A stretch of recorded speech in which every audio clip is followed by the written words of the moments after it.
Thank you, Julie. Just a couple things. I wanted to thank everybody who participated in our crew coffee on the 14th. I think we had a really good discussion about DEI, and hopefully we'll continue those conversations throughout the year and going forward. We want to make sure that our organization is all inclusive and all of our members and future members feel included. So I really do appreciate everybody's insight, and I thought it was a great dialogue. Just a couple events that we've got coming up in June. On the 23rd, we have another Lunch and Learn virtual presentation from Blue Sky. They're going to talk about disaster preparedness just in time for hurricane season. So, and those of us that are in construction and the property management business, I think it's always good for us to hear those conversations, as well as everybody, just so that we ourselves personally are prepared. So we've got that coming up. July, we're going to take the month of July off for the most part, though we are planning for a more social, casual luncheon in person. So watch for details on that. And then in August, we're currently working through setting up our first in-person luncheon, other than our Awards of Excellence event. So keep an eye out for that. That is going to be a members only event at the Hotel Ballast, and it will be with Stephanie Lanier with the Inspiration Lab. So watch for details on that. So anyway, that's what we've got coming up. So I'm looking forward to seeing all of you guys at those events as well. I would like to, at this time, go ahead and introduce you to Tyler. Tyler Newman is the president and CEO of the Business Alliance for a Sound Economy base. It was established in 2003 as a coalition of business entities, associations, and individual members focused on public policy, which enhances economic opportunities and the quality of life in southeastern North Carolina. Prior to taking the helm at base in 2015, Tyler served as the City of Wilmington Special Assistant to the City Manager with a focus on legislative affairs and regulatory affairs, and was the Regulatory Affairs Director of the Home Builders Association in Georgia. He's a New Bern native, and Tyler is a graduate of UNC. So welcome, Tyler. The floor is yours. And as far as questions go, you can put questions in the chat box or wait until the end, and we'll do, depending on time, we can do a quick Q&A. So thank you, everybody, and enjoy. Awesome. Thank you very much. Yeah, and I can accommodate questions in the chat box, and we'll take those as we go. That should be just fine. Thanks again for having me. BASE works regionally, really in New Hanover, Pender, Brunswick, and Onslow counties. I'm solely committed to advocacy. Let's see. There we go. So I work with several different realtors organizations, several different home builders associations, the Wilmington Chamber of Commerce. My coverage area is from Sunset Beach north to Swansboro. A lot of local issues, a lot of regional issues. I go to Raleigh probably once a week now that the General Assembly is in session. And in normal times, I would go to DC quarterly, but that's obviously been curtailed due to what's been going on. But trying to address issues that impact everybody, the entire community, the entire region. It's unique in that I get to see inside all of the different advocacy machines. So I get to see inside the realtors advocacy silo and the home builders and the chamber, both at the state level and the federal level. You know, 95% of the time, the issues are aligned between realtors and home builders and chamber or business community. But it's good to be able to make some of the additional connections when I can go speak to the realtors lobbyist in Raleigh and the home builders lobbyist and then have them go with me to a legislator's office to talk about something, to kind of combine efforts and to complement each other when we're working on something significant, or when we're working on a coastal issue, because we get left out in the cold, candidly, pretty frequently when folks are focused at the state level on Charlotte and Raleigh, and they forget about Wilmington and things east of 95, whether it's the ferries for our transportation infrastructure or film to some degree. There are certain things that are ours that we've got to advocate for, otherwise other people won't. We also have a number of different business entities ranging from Corning to Live Oak Bank to some of the traditional real estate development companies that are individual members of ours. And we're really thankful to have their both participation and their investment in what we have going on. So as y'all know, Wilmington has been and continues to be an inbound migration magnet. What is concerning to me when I saw this slide is where the arrow is down there at the bottom. And it's the differential between folks moving here for a job or moving away for a job. And I think that's really the critical issue that we've got to get our arms around. We've got kids that come here, go to school at UNCW and love Wilmington, and then we turn around and export them once they graduate. So we've got to do a better job of what are the jobs that those folks can go into, or when folks move here, presumably to retire, is there a mentorship program, or what can they do if they want to continue to be in the job force? Because we've got some really smart folks with retirement homes here, or have moved here during COVID and stayed, and we need to get them plugged into what we have going on so we can kind of change the number there at the bottom. This is kind of what I would show you as my blueprint for what I focus on. And it's kind of the connection between all of these different things. And it's the infrastructure part of this. So it's not just the roads and I-40 or the Hampstead bypass or 140 being completed around, but it's also making sure that we're looking out for the ports so that ships can get in and then the trucks can move around after that. We've got rail connections that are important. The airports, I talked about UNCW just a minute ago, and schools, just our educational infrastructure. Is a Fortune 500 company going to come here? Will their CEO want to have their kids educated in our schools, or will they choose to go to Raleigh? We need to make sure that we've got the pieces in place so that they want to live here, have their business here, and keep their kids and family here also. Water and sewer infrastructure, not just up 421, but in the northeastern part of New Hanover County. The military infrastructure in Jacksonville, there's $1 billion worth of projects going in at the base right now. The challenge is that Jacksonville has a significant housing shortage. Generally, they've got guys that have recently gotten out of the Marines. They're having to live back on base because there's nowhere for them to live. So you add on to that the demand for space for workers to come in and build the billions of dollars worth of projects.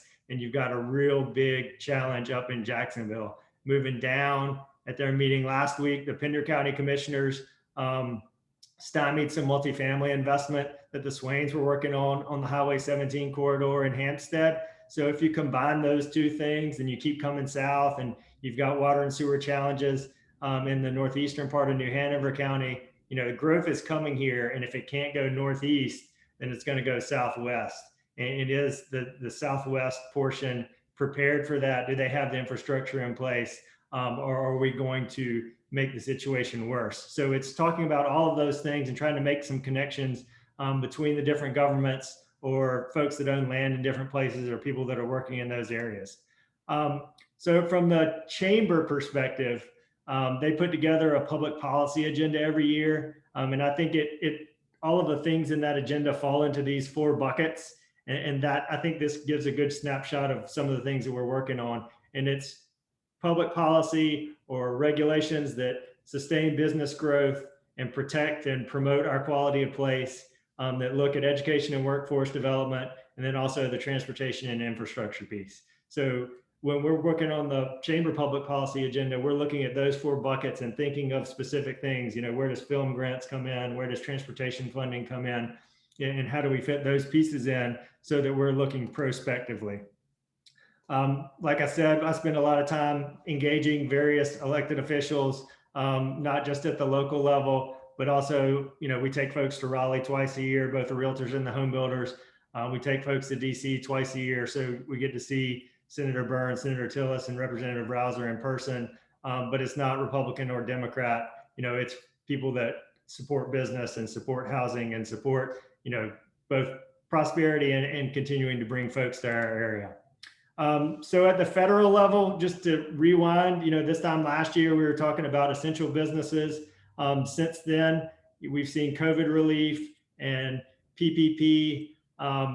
We've seen a major election and how that has shaken out with some new executive orders, how Congress has kind of been reformatted, the power structure has shifted there. I think things will continue to be unsettled at the federal level, even as they talk about major issues like infrastructure or a budget or a tax proposal. Real quick and see what's going on with it. Okay. Apparently you're not the only I think one. we've seen the other things that we'll see in the short term, there'll be a total revision of the federal flood program.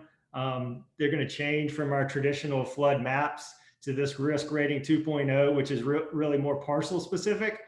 So getting information about that. I know that the home builders and realtors organizations here are going to have a huge seminar in July to talk about that. That will be a really big deal for us. There'll be a cap on how much flood rates can go up, but I think some of our front row, second row island homes are going to see significant increases on the flood front. So that's something to look at in the big picture. And then following up on the census, the results of that, our raw numbers, and then how that shapes some policies moving forward. There was an article in the Business Journal yesterday about the metropolitan statistical areas, which we've been working on, which is a big deal for us. When these were last set after the 2010 census, because of the connection between Carolina Shores and Calabash and Sunset Beach and Ocean Isle up into Charlotte, the entirety of Brunswick County got shifted into the Myrtle Beach MSA. And MSAs are not supposed to be used for regulatory purposes, but they are. So that got set in 2013. There's no way to change it until after the 2020 census. So we've been laser focused with UNCW and Cape Fear Collective on gathering the data to try to figure out how we get Brunswick County back. You can't split a county. So the whole thing would have to come back this way. And what we've done is look at both the raw data as far as how northeastern Brunswick County has grown. So area 1 here versus area 2, which it has. So I think just based on raw numbers, we should get all 142,000 people in Brunswick County back into the Wilmington MSA, and it'll reflect the situation on the ground. But the other thing that'll do is if we can do that, it'll take us, Wilmington is, I guess, the 167th MSA currently. If we get Brunswick County back, we go to 125-ish. And if businesses are looking here and they're cutting out, they're only looking at the top 125 MSAs or whatever that number is, the higher up we are, the better it is. Federal reimbursement programs are based on MSA. There are a bunch of different things, hospitals. But the interesting thing to me was this, which came from Cape Fear Collective when we were looking at commuting patterns. Almost 27% of the folks that work in Brunswick County, live in Brunswick County, work in New Hanover County versus 3 that go to Horry County. I think it's pretty evident to me that, Brunswick County and New Hanover County and Wilmington and Pender County are tied. But when you've got a federal regulation that comes in and can change that and manipulate the numbers and is unfixable on the back end, it's something that deserves some analysis. And we're really thankful for Chancellor Sartorelli at UNCW for helping us out and giving us some staff to deal with some of these numbers. At the state level, again, this time last year, it was about COVID relief and vaccines. We spent a lot of time working, analyzing what Governor Cooper was coming out with as far as the various stay-at-home orders and what impact those would have on businesses. And then sometimes those would conflict with what localities were doing. So we were over-communicating to our members about the difference in, this beach may be closed and this one's open, or this is that, and this county's doing something different from the town versus the state, and trying to help them, if somebody's got multiple stores in multiple locations, trying to navigate that. But keeping real estate open making sure that closings could continue and all those things, register of deeds, those government services. That was really important for us this time last year. Since then, the General Assembly has come back in session in Raleigh. They had their crossover deadline, which was last week, which is when a bill that got introduced had to pass its House of Origin. So House bill had to pass the House to continue to be live for the rest of the session. They're in the budget process now. We should see a number that the House and Senate can agree to here probably in the next week or so. And once that happens, things will start going really fast again. So we saw a bunch of bills get moved. Local bills get moved, one that would potentially impact the water and sewer situation in H2Go Leland area. Those ran really quick, and then there's a pause while they work on the budget, and then they'll start running again. We'll hear more about film grants, what that number is going to be. Senator Lee has increased that in the proposal that I think moves through, which is good for us. But then we've got our regional issues, shoreline funding specifically, that hopefully be in there, but the big picture of transportation funding. DOT ran into a cash shortfall last year. We had a big challenge, with projects in process that got stopped on the transportation front. But the North Carolina Chamber has done a really good job of getting people back together to talk about how do we move forward with transportation funding. Gas tax revenues are going down. What revenues are coming in that we can base transportation funding off of? They've set up this Destination 2030 coalition, which I would encourage you to look at. You'll see more about this probably within the next 30 days as transportation funding becomes a bigger discussion in Raleigh. But this is significant for us, as an entire state. These are some of the projects we have locally, just from a transportation standpoint. It's not just the roads and the bridges or a Cape Fear crossing. We also pay for rail and public transportation. Ferries come out of our allocation from the state for transportation.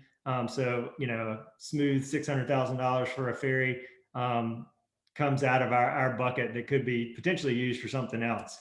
But then we also have, significant number of local projects that are either in process or almost finished. You think of Military Cutoff, you think of the Hampstead Bypass, but some of these intersection investments, Military Cutoff and Eastwood, are just going to be as important and potentially disruptive, but helpful in the long run. And all of these are in process. Most of them were on hold for a period of time, but I think they've all kind of restarted again in some form or fashion. Coastally, this is one of those things that is just on us to advocate for. Our beaches and our inlets, wind and hail insurance, flood insurance is a bigger issue for us than it is for anybody else.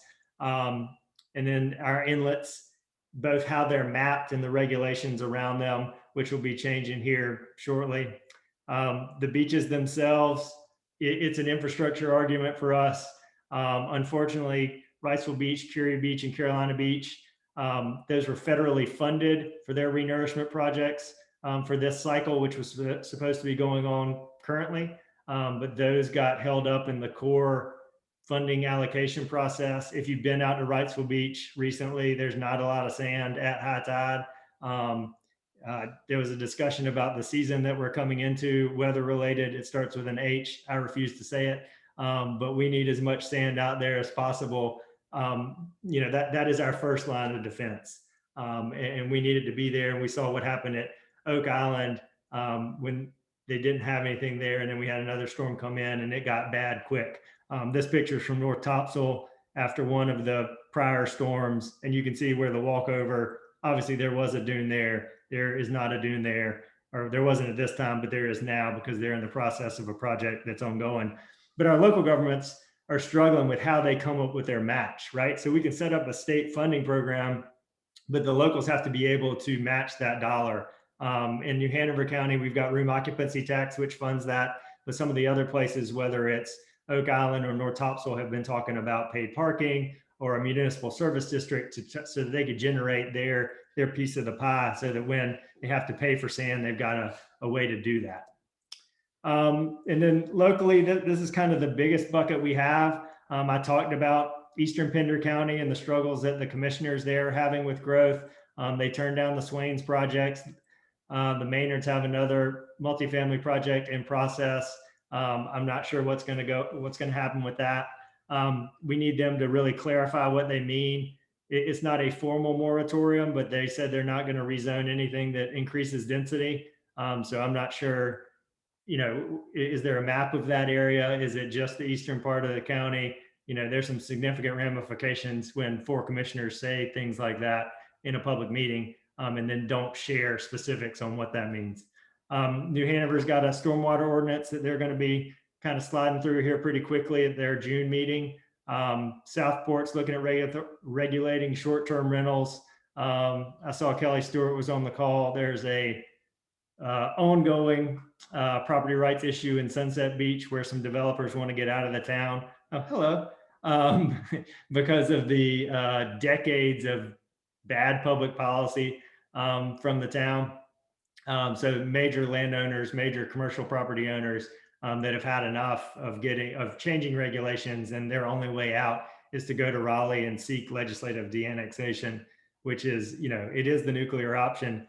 But when you get to that point and you still have local government saying, hey, tell us what we need to do, and then not fixing what they're told, it doesn't make the situation any better. And then Wilmington's got a new development code coming up. I've got the next picture is probably one of the most important things, in my opinion. And the new development code is supposed to preserve trees and do a lot of good things, and really set the stage for the next 30 years of growth. My concern is that it really doesn't address the 2 biggest issues, which are affordability and then facilitating infill investment.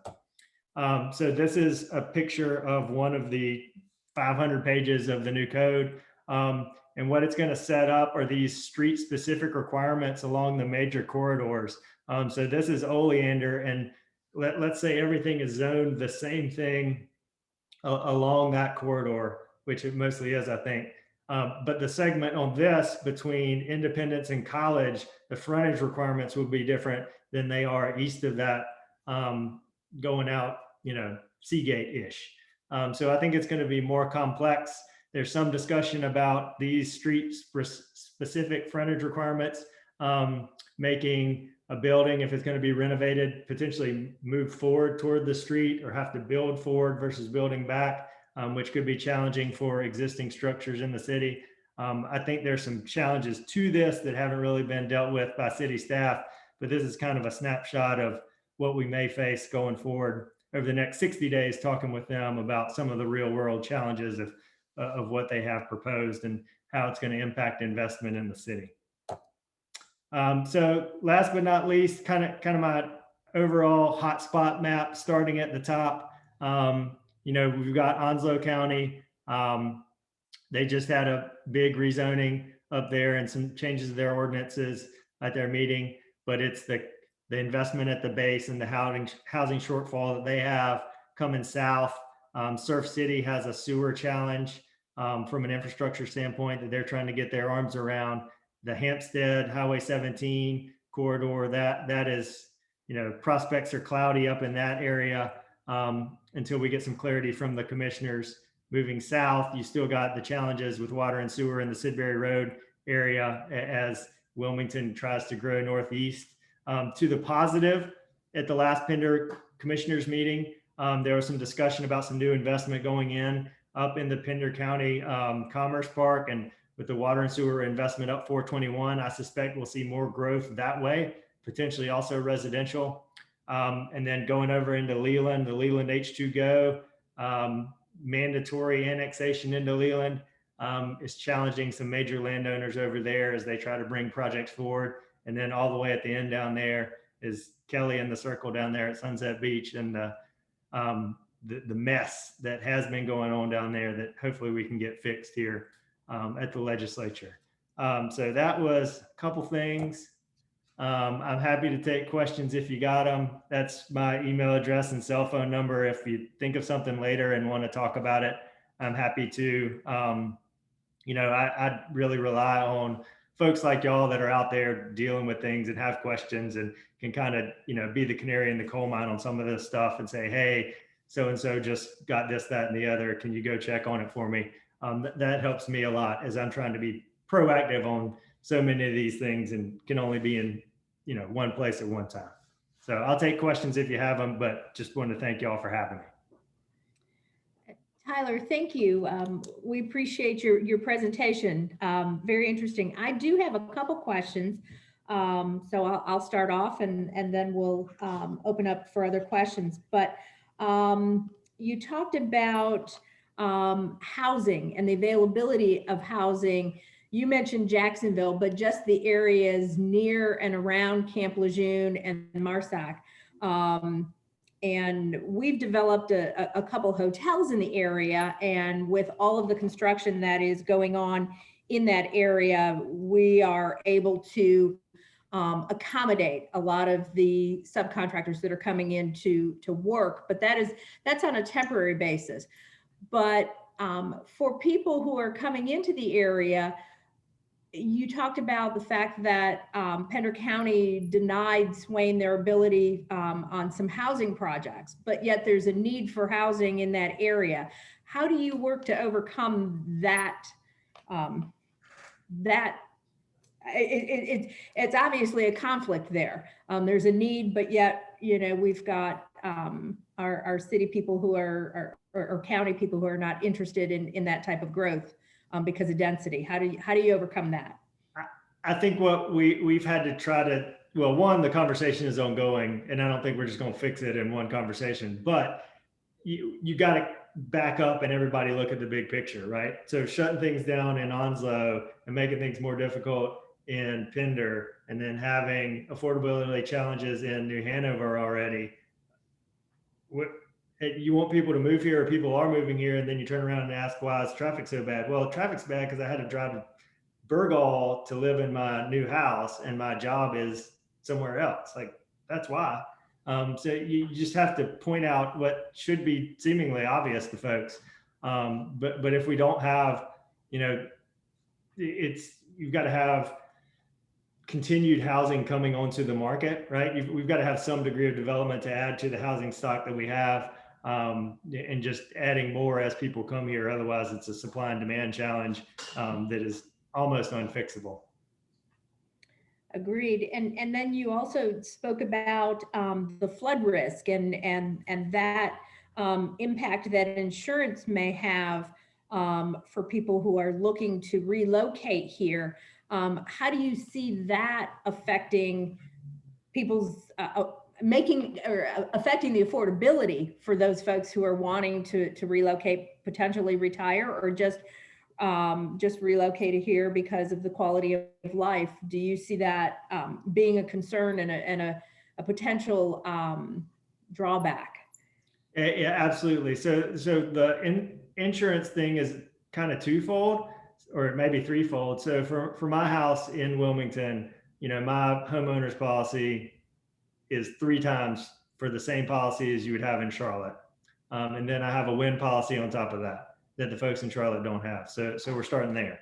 And then we voluntarily got a flood policy, even though, if my house floods, we're all underwater. But, we got a voluntary flood policy on top of that, just because we have those storms which start with H and I wanted to have it. So whatever. But that's a voluntary step that we took at our house.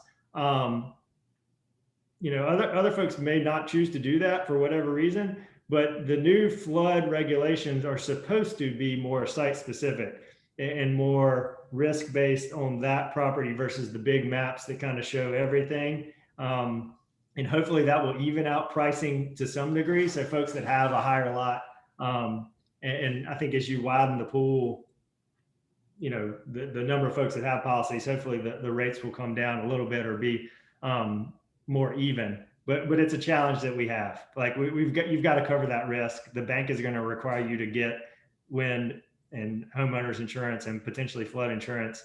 So having a cost-effective option to do that is viable on the back end when we do have a storm and need to pay for things to be fixed is really, it's a giant challenge. Mm-hmm. Agreed. Just a couple things from our chat box. Kelly asked if you would share your presentation. Yes. Perfect. Thank you. And then Karen Karen lives in Southport, and she's wanting your thoughts on the effect of the widening of 211, and what kind of effect that will have on commercial development in that area. Yeah, so the 211 corridor, that's going to be a significant growth node, I think, come in both directions. And we've seen, I think some of those residential developments that were down there on 211 that were stalled for a while are coming back on. The widening project was one of those that was put on hold because of DOT cash shortfalls, but I believe that is back up. I'm not sure where they are on the process of right-of-way acquisition or any of that kind of stuff. But I think it will have a big effect just based on what the right-of-way is going to be. I know that there's an existing it's a building supply house that's down that way that's been in contact with DOT just because of the impact that the expanded right-of-way would have on their current laydown yard and the operations that they have. So, folks that have commercial operations along 211 need to look at the map and look at the right-of-way and kind of be strategic and as that process is rolling out. And you talked about DOT trying to reorganize and get back on track with their projects. From a timing standpoint, because a lot of the projects stalled as a result of COVID and the lack of funding, and none of us were traveling, and the tax base just wasn't there.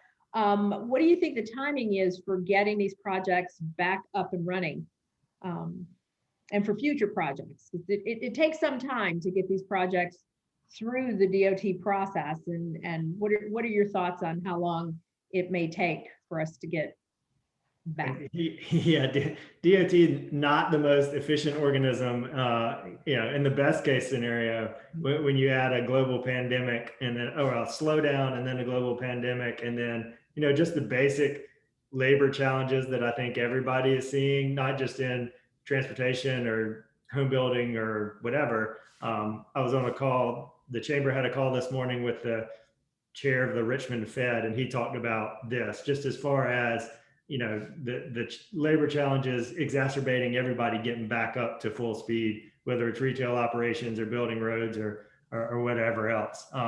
But DOT is a unique challenge. But just having been to Raleigh last week, their road cones back out. There are things that are back up and going. But I think it's some of the prospective projects, another crossing of the Cape Fear River, that are probably, the things that are 5, 6, 7 years out probably got pushed a little bit farther than the things that were really close to starting. Hampstead bypass that are, that had things on the ground that needed to be continued, so they didn't just, go away in the time that we were all sitting at home. Right.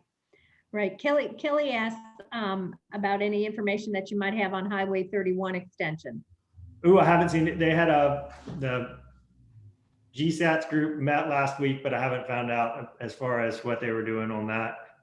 Whether a preferred route to connect South Carolina 31 through so I can get to Charleston faster, or which way they were going to go with that. So I'll look at that and let you know. And then there's a question, let's see, about Newland. Yeah, institutional investment.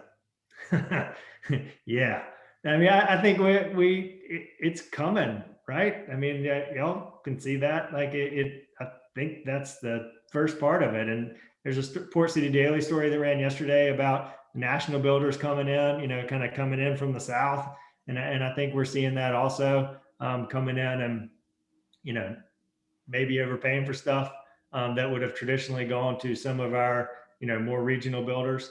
So I think we're definitely seeing that, and that's also exacerbating price and cost and things getting out of the ground. So yes, I think that is a real thing. Absolutely. So I wanted to ask just another question regarding the MSA and Wilmington, or excuse me, Brunswick County, or the southern portion of Brunswick County coming back to Wilmington, because that's been a conversation we've had amongst ourselves in the work that I do. What's the likelihood? You feel good that Brunswick County is going to come back to Wilmington and not stay with the Myrtle Beach MSA? And I agree with your comment that how do you split a county? But you can't split it, but I think the raw numbers are such that because, Compass Point came in after 2010, like if you just look at the growth in the Leland area since 2010, and the way that it works is they do the census and then they run it through these arcane White House Office of Management and Budget rules, and then you get the MSA on the back end. And once they do that, there's no appeal, nothing. So I think this time we've seen that the growth in Leland, because of Compass Point, because of Brunswick Forest, because of those things, and the way that those communities are connected, that I think we'll be able to show, I think we can, and we have shown just the raw growth. But then the commuting pattern stuff that Cape Fear Collective and UNCW did, I mean, that kills it. Like if it's based on commuting patterns and 30% of the folks are coming over here versus 3% going to Myrtle Beach, is it because it's mostly retirees in southwestern Brunswick County?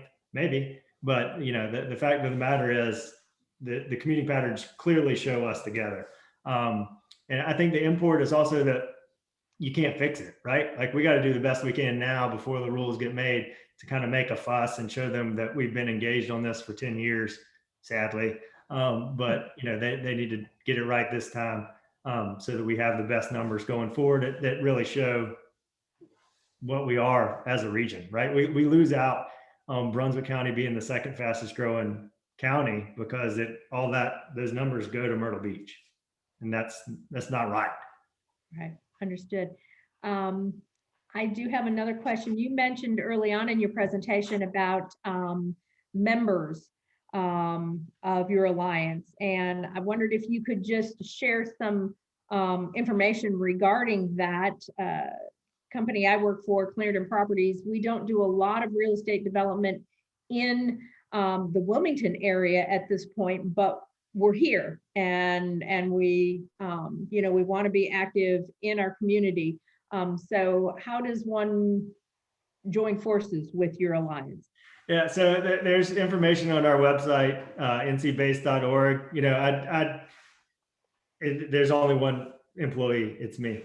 So like you get me and you get access to me, and my phone rings, and frankly, I take a lot of phone calls where people will start screaming, and I listen to that for a while, and then we try to figure out a solution. So you get that. In a previous time, we would have quarterly meetings, not unlike y'all. We meet over at the country club for lunch, and then have a speaker come in to talk about, somebody from Pender County to come in or whatever, a legislator or elected official, to try to talk about some of these things so that person can see our membership and vice versa and communicate. I'm not going to get up at a public meeting on behalf of a specific project unless it's got some sort of major significance. There was a rezoning up in northeastern New Hanover County. The folks were trying to use one of the new zoning districts that we worked on, and I got up and spoke in favor of the new zoning districts. So I'll do that, but I can't go to every planning board meeting and speak on behalf of every project.